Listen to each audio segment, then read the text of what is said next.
Hello, everyone, and welcome to Super Cool Radio. We're here in Grand Rapids, Michigan. I have an incredible guest joining me at this time, making her second appearance here on the podcast. She's the lead vocalist for Save Ferris. Please welcome Monique Powell. Well, hello.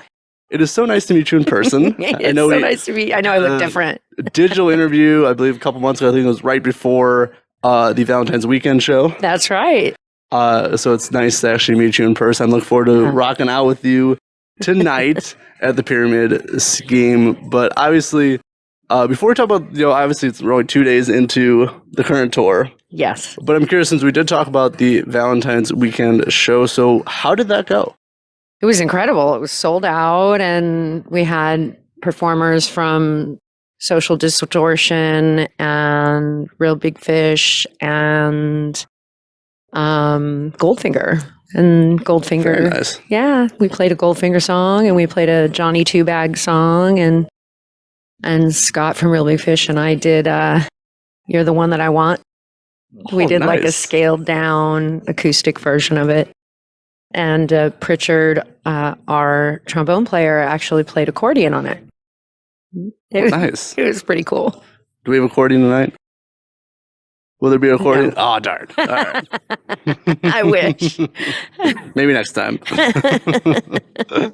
So, as I said, I know this is only the second show of this current tour, but so far, how is everything going? Great so far. The new single, Get Dancing, came out yesterday. The video comes out on Monday for Get Dancing. And what else?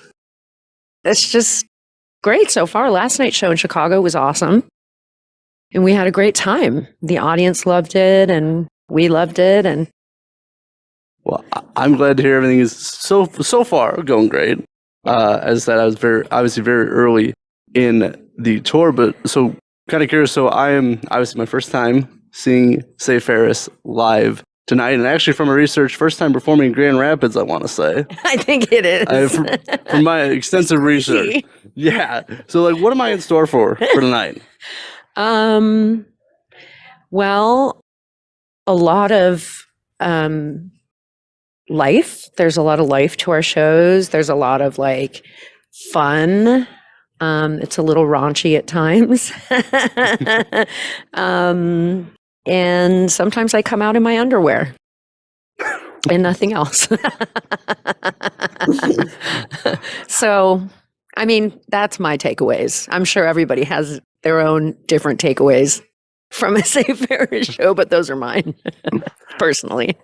Sounds like all positives. So I'm definitely looking forward to tonight. I think it should be a very fun time.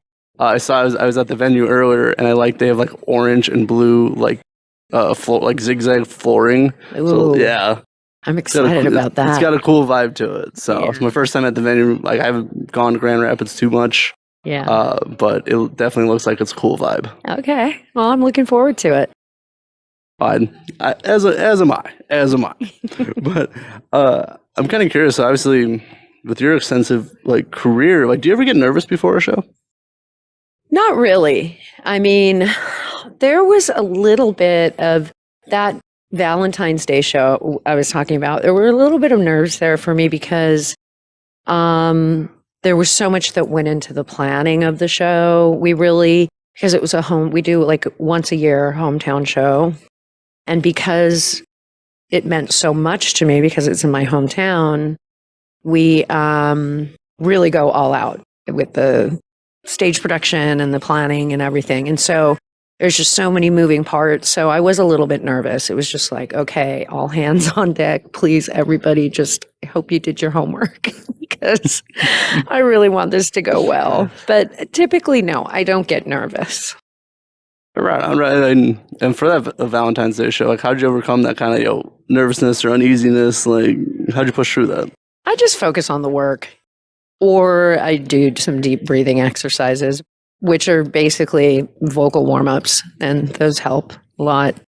Right on. But I'm kind of curious, obviously, like, performing live, very different from recording music in a studio. So, like, I'm curious, like, how do you prepare, like, differently for a live show compared to just recording music? Yes, there's a lot more preparation that goes into a live show for me. I always compare it to like throwing a party. If you're headlining a show, you're like throwing a party and praying that your friends show up.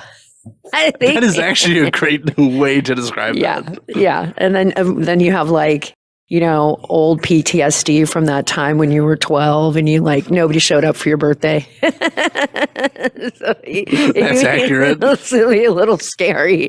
You're like, oh God. But someone said to me in another interview, which I found really cool, and they were quoting another musician. They said, just because it's not a full audience, don't punish the people who are there.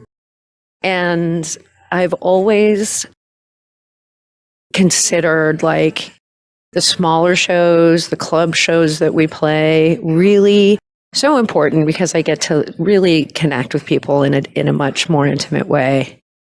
And personally, I get to interact with them personally, Well, for sure. And that's a great way to describe it because like the people who are there made that choice to be there. Yeah. It means they wanted to be there. And like just because it's, a smaller crowd or something like that doesn't mean that they shouldn't have a great experience too. I agree. Yeah. And you know what? Sometimes it's not about quantity, it's about quality. Well, for sure. I don't know if I mentioned this in my last interview with you, but I work for a minor league baseball team, and I'm the promotions person. So even if there's a small crowd, I still have to make them excited for the baseball game. That's right. And sometimes, like a couple games ago, earlier this week, there was only a very small crowd, maybe less than 1,000 people, and they're all kind of like spread out for all the baseball park. But the people who were there were excited to be there. Now maybe. The cheap alcohol did help, but they're very. Alcohol always helps. Yeah, I can't think of a bad situation where I wouldn't need cheap alcohol, like waiting in line, like at the DMV or something. Yeah, it would help out a lot. Yeah, absolutely. Maybe if the DMV got a bar. Oh my God, people would be like. The lines would be even longer for the DMV in Los Angeles if they had a bar. Hey, I'll take 1% of that idea, though. I once played a venue, and I don't know if it's still there, but it was in Ohio somewhere, either Cincinnati or Cleveland. I can't remember. But it was a laundromat that was also a venue. Oh, doesn't that make that kind of cool? Like doing your laundry, you get to go see a show or an acoustic performance or something like that. Dual purpose too. I love it. Yeah. Why kill two birds? Exactly. Like get your clothes cleaned and catch a show. Yeah. While they're drying. Like that's a genius business model, by the way. Yeah, I'd have to agree. There was one venue, the Diesel in Detroit I went to. That was a bowling alley and a music venue. Oh yeah, we've actually played bowling alley music venues before. Yeah, I like that. Plus, I get to bowl, so like accomplishes two things for me. Now, if I bowl well, that's where the cheap alcohol comes in. That's a good it's all point. All full circle with that. When I bowl, we do our best to get only 9s instead of strikes. So the goal is to get 9 pins down every time you throw a ball. And then we celebrate every time someone doesn't get a strike. Yeah, there's actually a thing in bowling. If you just get 9s and no spares, it's called a no tap. Oh, I didn't know that. Yeah, see, I know things. Amazing. He knows things. Yeah. Why do you think I host this music podcast? I know things. He knows things. That's where I get all that random trivia that you like get asked at a bar for trivia night. I just happen to know that stuff. Wait, what's it called again? A no tap. A no tap. Yeah, tap. T-A-P. Yes. A no tap. Yep. So that's if you just get 9s, no spares. Amazing. Yep. All right. All right, well, now I have one last question I did want to ask you before we wrap this up. So I'm kind of curious, like with, as I said, like your extensive music career with the albums and the songs you've released. Like, I'm curious for you, what is the album or song you're most proud of? Most proud of. Well, I think the 2017 EP that we put out, I was really proud of because I don't know, I had been kind of made to feel in the 90s like I wasn't capable, like I wasn't able to do my own records and write my own songs and collaborate with the people that I found special and people I respected creatively. I wasn't permitted to make those choices, and so in 2017, after becoming sole owner of the band, like I was like, okay, I want to make a great tiny body of work that I can be proud of, and so I'm really proud of Checkered Past.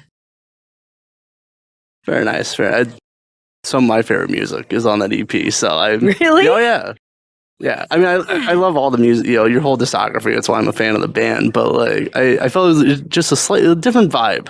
Yeah. With the EP, and obviously I know it's on purpose. With it that it had that kind of different style. Again, not like a drastic. You guys weren't doing death metal or something like that, but you could tell like the different themes and like just a little bit different with the music. That they just had a whole different vibe with it. Yeah.